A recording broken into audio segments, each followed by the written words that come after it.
Park is in Times Square for us this morning. Kathy, good morning to you. What are the very latest concerns? Hey, Peter, good morning to you. Greetings from the crossroad of the world. In the next couple of days, we're anticipating roughly 1 million revelers here in the middle of Times Square. But ahead of the big celebration, officials say the big concern, as you mentioned, are those large protests stemming from the Israel-Hamas war. In recent days, there have been many clashes nationwide between police and pro-Palestinian protesters. In fact, just yesterday, there were large groups that blocked traffic at JFK and LAX, and in fact, some travelers had to rush out of their cars to catch their flights. And according to officials in both cities, there were dozens of arrests. But back here in New York, Peter, we're told that there are no credible threats for New Year's Eve celebrations. So that's good news. Given all the recent activity, though, how are cities preparing ahead of the holiday weekend, Kathy?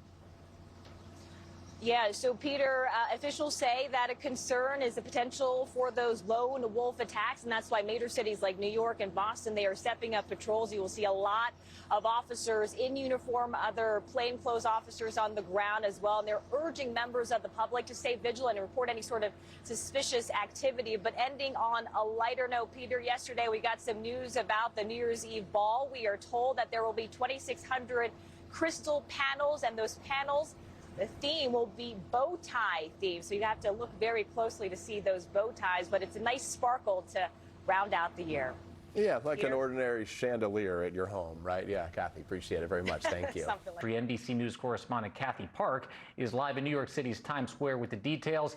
Kathy, how many people are officials expecting to gather there in the crossroads of the world to watch the ball drop on New Year's Eve? What are they saying about what security measures are going to be like this time around? Hey, Jacob, good to be with you. Yeah, I'm looking around right now. There are large crowds right now, but wait till Sunday. Organizers are saying there'll be close to 1 million revelers ringing in the new year. And of course, because of the large volume of people.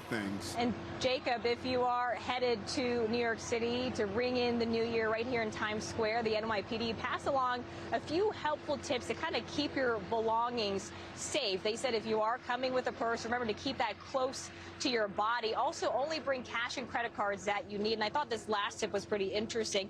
If you're noticing frequent crowd bumps, there is a chance that you're actually a victim of pickpocketing. Keep those pockets protected. Kathy, I have to ask you about the fact that there have been pro-Palestinian, pro-Israeli protests popping up across the country, including yesterday here at JFK, the airport, and at LAX out in LA.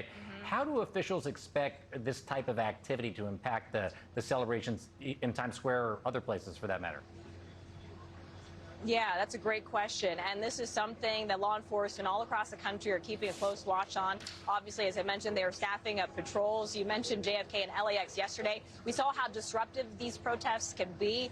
In fact, there were travelers who were stuck trying to get to their flights. They had to rush over because of these large groups, and we're told that dozens were arrested.